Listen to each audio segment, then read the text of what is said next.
विजय शर्मा जी, एक तरफ आज कुरुक्षेत्र से प्रधानमंत्री मोदी मोर्चा संभालने वाले हैं, दूसरी तरफ आपके एक विरोधी हैं जो दिल्ली और पंजाब में आपको जबरदस्त टक्कर दे चुके हैं, वो भी आ रहे हैं।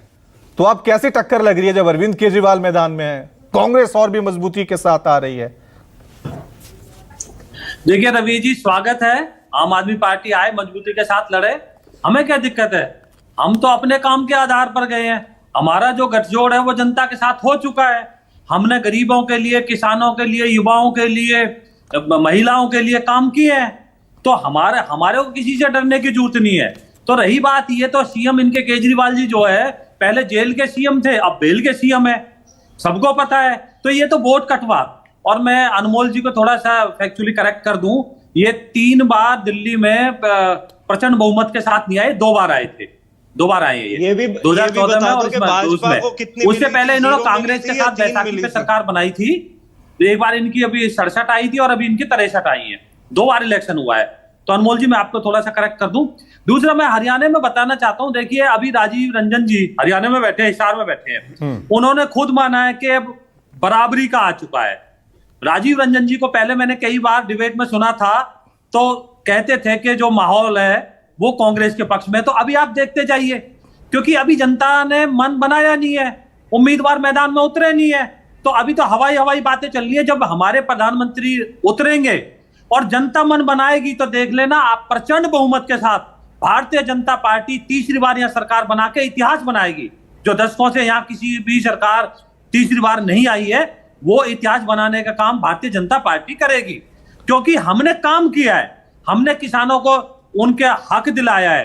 किस तरह से एक एक दाना खरीदते हैं हम, एमएसपी पे खरीदते हैं हम। किस तरह से हमने उनको सॉइल टेस्टिंग के आधार पर बताया कि किस फसल को लो आप, और पोर्टल पर जाइए, मेरा फसल मेरा ब्यौरा, आप खुद डालिए आपकी फसल आय दुगनी कर दी आपने। ठीक है अनमोल जी, विजय जी, लेकिन जब हरियाणा के किसान, पंजाब के किसान एमएसपी गारंटीड कानून के लिए सड़कों पे बैठे हैं, तब बीजेपी उनके साथ नहीं खड़े थे।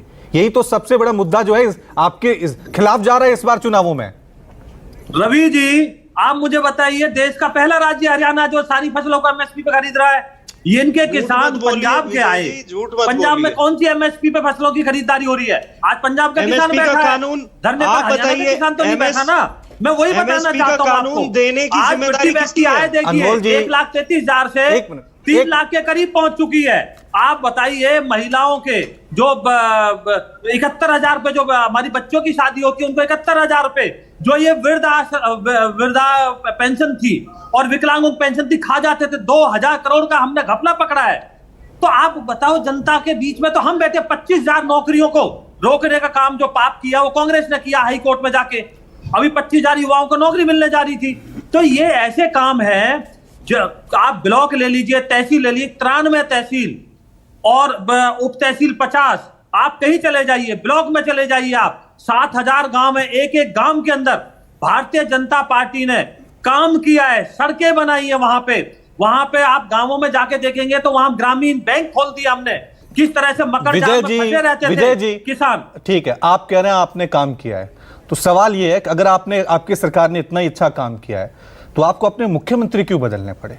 इतने सारे लोग जो बागी हुए हैं और दूसरी पार्टियों में जा रहे हैं और बगावत कर रहे हैं, आपको इतने लोगों के टिकट बदलने पड़े, तो फिर वो क्यों करना पड़ा अगर इतना ही अच्छा काम किया है तो? रवि जी देखिए, ये आपने बहुत अच्छा सवाल किया। मनोहर लाल जी 9.5 साल तक प्रदेश के मुख्यमंत्री रहे। अब हमने देखा वो इतना अच्छा काम करते हैं, अब उनको पूरे देश को जरूरत है, उनके अनुभव की जरूरत है। हमने तो उनकी तरक्की की है, कैबिनेट मंत्री बनाया पूरे देश का। तो हमने कहा इस तरह से बदलाव। फिर हमारे यहां तो ऐसे थोड़ी है, जैसे भूपेंद्र सिंह हुड्डा है, वो उनके बेटे, उनके पिताजी, सारा उनके घर से टिकटें बांटी गई है। हमारे यहाँ कोई भी एक आदमी नहीं होता, हमने जमीन से उठे कार्यकर्ता। अच्छा, आप कह रहे हैं कि आपने मनोहर लाल खट्टर और शिवराज सिंह चौहान का प्रमोशन कर दिया है, मुख्यमंत्री से हटाकर उनको कैबिनेट में डाल दिया, ये प्रमोशन होता है? आप मुझे बताइए, पूरे देश की सेवा कर रहे हैं। आज वो कृषि मंत्री है, वो अपने जो शिवराज चौहान जी। अच्छा। और मनोहर लाल जी जो है पूरे देश की सेवा कर रहे हैं। हम सबको मौका देते हैं। आपने देखा होगा, हमने राजस्थान में भी बदला है। हम ये कार्यकर्ता बेस्ड पार्टी है, ये नहीं कि चीफ मिनिस्टर बनेगा ये तो सब जानते हैं ना। विजय जी, ये तो आप कहने के लिए कह रही है, तो सब जानते हैं कि एंटी इनकम्बेंसी का फैक्ट वो ना पड़े, इंपैक्ट ना पड़े, इसलिए आप मुख्यमंत्रियों को बदल देते हैं ठीक चुनावों से पहले। अरे आप शिवराज सिंह चौहान के नेतृत्व में तो 150 से ज्यादा सीटें आई थी। आप कैसी बातें, तर्कसंगत बातें कर रहे हैं ना हम। आप मुझे बताइए, अभी जो इलेक्शन लास्ट हुआ था 2023 में, मध्य प्रदेश में कितनी सीटें आई थी? अब तक का प्रचंड बहुमत है। विजय जी, यही तो तर्कसंगत नहीं लग रहा है ना कि जिस शिवराज सिंह चौहान के नाम पे मध्य प्रदेश का चुनाव लड़ा गया, उसको ही आपने मुख्यमंत्री नहीं बनाया। यही तो सबको इलॉजिकल लगा था ना। रवि जी, मैं यही बता रहा हूं आपको, ये भारतीय जनता पार्टी है, सबको मौका मिलता है। अच्छा। आप भजन लाल शर्मा जी ले लिए, मोहन यादव जी ले लीजिए, वो कार्यकर्ता, सामान्य कार्यकर्ता है, सबको मौका देते हैं, सबको हम काम करने का मौका देते हैं। आज वो देश में किसानों की समस्याएं सुन रहे हैं, किसानों के लिए काम कर रहे हैं। ठीक है, तभी किसान सड़कों पर, तभी किसान सड़कों पर रहे 1 साल तक, और आज भी बॉर्डर पे बैठे हुए हैं किसान। विजय जी, आपको इस बात की तो जानकारी है नहीं कि भाई सरकार ने कोई एमएसपी का दाम नहीं दिया। ठीक है, मैं दूसरे मेहमानों की तरफ चले जाता हूं। विवेक